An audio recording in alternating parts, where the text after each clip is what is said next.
Rukmini Callimachi, thank you so much for joining us on the program. There's a question that you ask right at the beginning of your podcast, and it is this: who are they?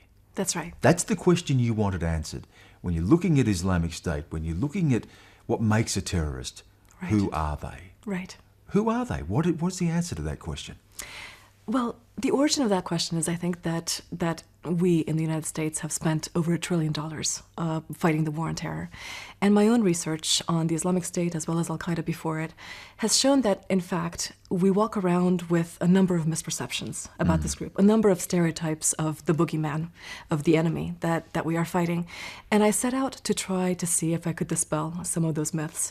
The young man that we profiled, Huzaifa, from Canada, who's originally from Pakistan, was a young man who, by all accounts, was well established in Canada, well adjusted. He came from fascinating. When right. you spoke to him, he was so normal. He loved Star Wars. You That's asked right. him, is there anything about Canada that you don't like? He said, no, he loved Canada. He loved Canada. And that was the point, wasn't it? That's right. They can be so normal. They can be so normal, and they can also be well adjusted. I think one of the myths is that these are angry young men who are at odds with the West. Sure, there's some of them that fit that profile, but many more, I think, come from something much more mundane.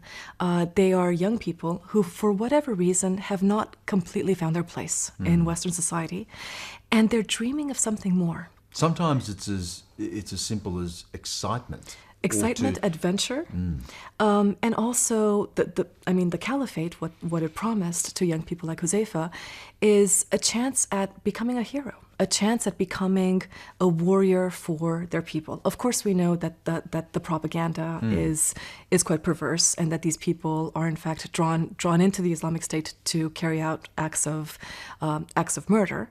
But in their mind, they think that they're going to become the protector of Muslims. One of the things that you point out is the difference. What makes a fundamental difference now is the internet. That's right. How has the internet changed the way that terrorism operates and the radicalization and recruitment process? It's created this immediacy that wasn't there before. If before in old Al-Qaeda recruiting manuals, the trick that recruiters used was they would hang around mosques and wait for people to go to their Friday prayer and then try to pick people off as they were coming out. There's now no longer a physical location. There's no watering hole that you have to go to try to find your recruit. You can find them quite literally anywhere, in their mom's basement, on their iPhone, as they're in transit on their way to university. And that's exactly what happened to Huzaifa. He started down this spiral on the internet when he was quite young. He was 11, 12 when he started finding these chat rooms online. By the time he was in his late teens, he was deeply radicalized. He believed that the West was in a fight against Islam. This is what they teach them, and at the same time, things were not working out for him in Canada in terms of him succeeding. So you have disappointment, disaffection, That's right. a lack of identity, a Right. quest for adventure. Right. All of those things are part of it. Right. But what I can understand someone going online, and I can understand, as you've explained, the Yes. radicalization process. But what makes the person take that next step to actually travel, to join a group like Islamic State, to Right. put your life on the line? Right. I think the Syrian Civil War has played an enormous role in this. Al-Qaeda was recruiting based on images of civilians being killed in Iraq and Afghanistan. The Syrian Civil War, with the fact that you had citizen journalists who were videotaping the most horrific acts, these images are seared in our minds. The children who were dying in the chemical attacks, the little boy sitting on the edge of an ambulance, his hair all askew after having come out of a barrel bomb. These images pain us. And in the ISIS chat rooms, in the ISIS universe, they are used as images of the West's aggression against Muslims.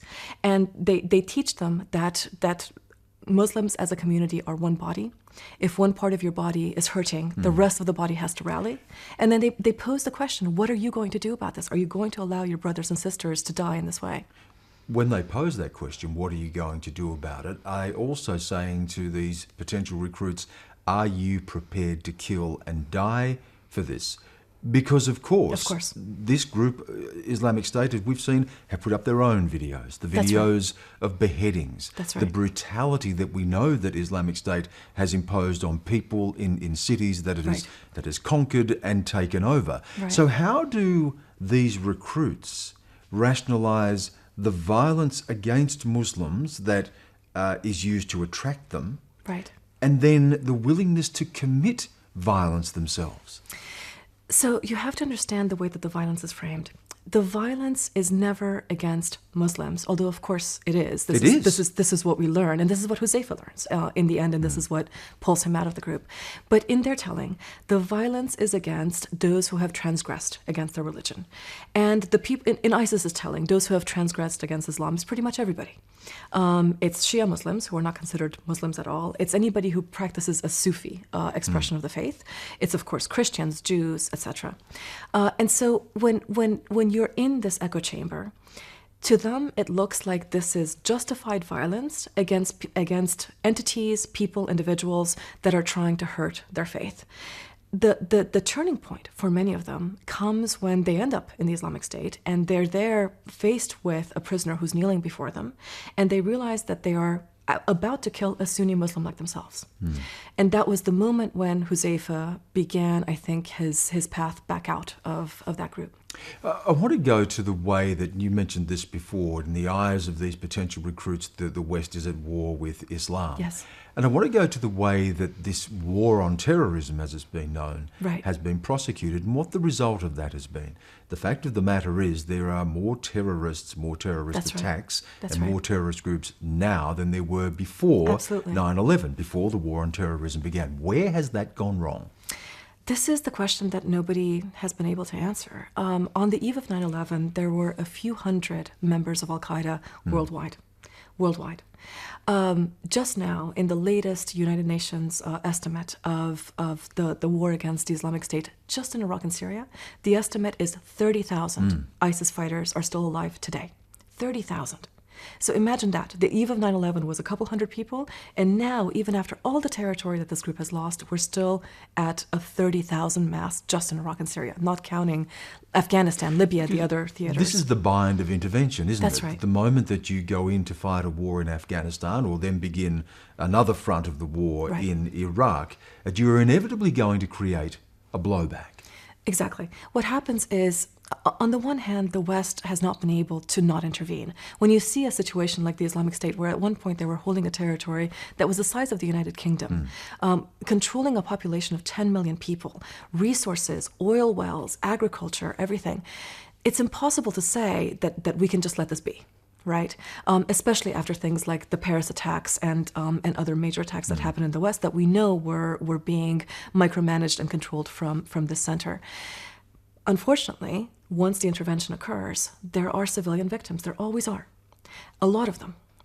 And that collateral is propaganda for this group. Again and again, they're able to say the West is coming in and they're killing Muslims. One of the things that's always struck me, having covered a lot of the war on terror and covered the wars in Iraq and Afghanistan and places like Pakistan, is how often these militant groups are underestimated. Absolutely. How many times have we heard leaders, presidents declare victory? We're getting out of Afghanistan. The war in Iraq is over. Saddam Hussein is toppled. Now there will be peace. The Taliban is toppled. Now there will be peace.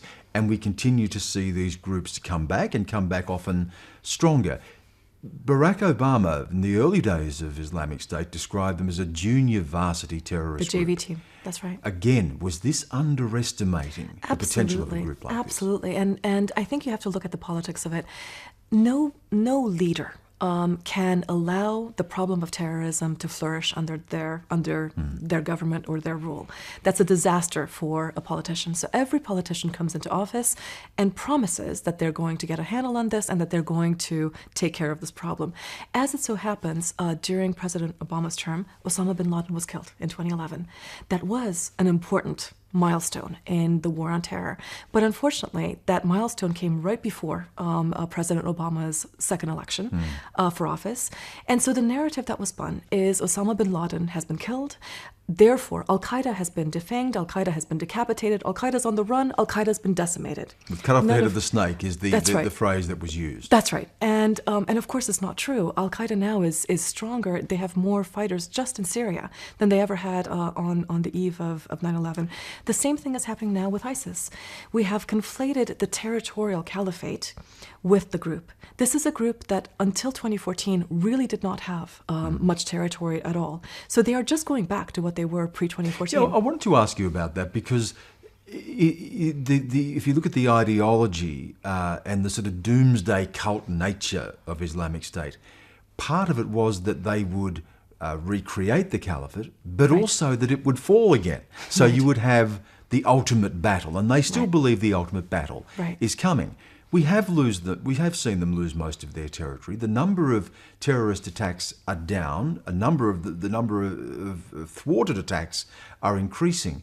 To that extent, do they still pose the same threat that they did 2-3 years ago? I think that they don't pose the same threat that they did in, say, 2015, 2016, but that is not a function of the group itself. I think that's a function of law enforcement getting savvy to the networks that they have laid and finding ways to infiltrate those in order to thwart attacks. Every week now in Europe, there are thwarted attacks. Every week.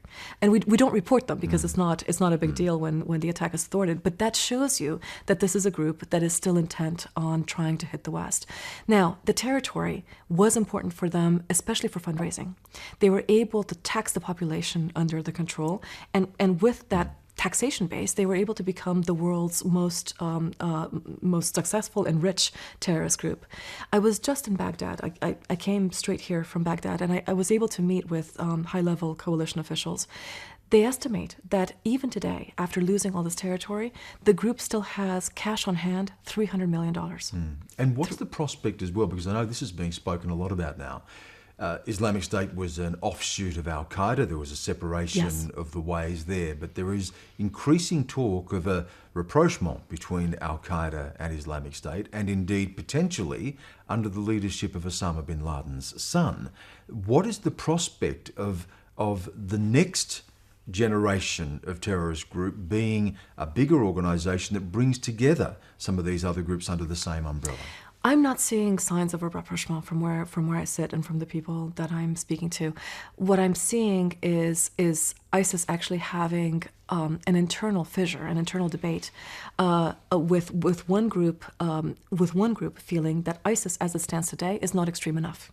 Which is precisely what happened with Al-Qaeda. Which is precisely, they said, you're not extreme enough, we're going to form another group. Exactly. I just interviewed an ISIS prisoner, a high-level prisoner who was with the Islamic State, and he said, imagine a boxing ring. The next championship is going to be Sharia versus Sharia. Meaning Islamic law versus Islamic law of the most extreme kind, with a group that is even more extreme than ISIS, demanding real estate. Just want to finish, Rukmini, on your thoughts on politics more broadly in the Middle East, and to the extent that creates an environment for the next generation of terrorism. We're seeing the war in Yemen being fought with disastrous human cost. Right. The rivalry between Saudi Arabia and Iran, and you can factor Turkey into that mix now. Right. And of course, the unfinished civil war inside Syria. What is the prospects for the Middle East?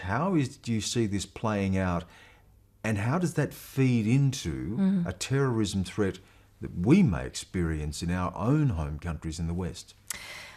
When you look at the landscape of the Middle East right now, it just looks like a series of broken vases, you know? Each of these countries is dealing with this destruction from within. Just in Syria, we're looking at a situation now where part of the north is now controlled by a Kurdish rebel entity that is at war with Turkey on its very border. Assad regime forces have been able to take back part of the south and other places. You have both Russia and Iran, the United States as well, that are all vying for influence. Various militant groups fighting each other and fighting the Syrian regime. It's just a mess. It's just a mess. And in that mess, a group like ISIS thrives. the old saying, isn't it? My enemy's enemy is my friend, and nowhere is that more apt than what we see in the Middle East. It's been a pleasure to talk to you. Enjoy the rest of your time in Australia. Thank you. Thank you for having me.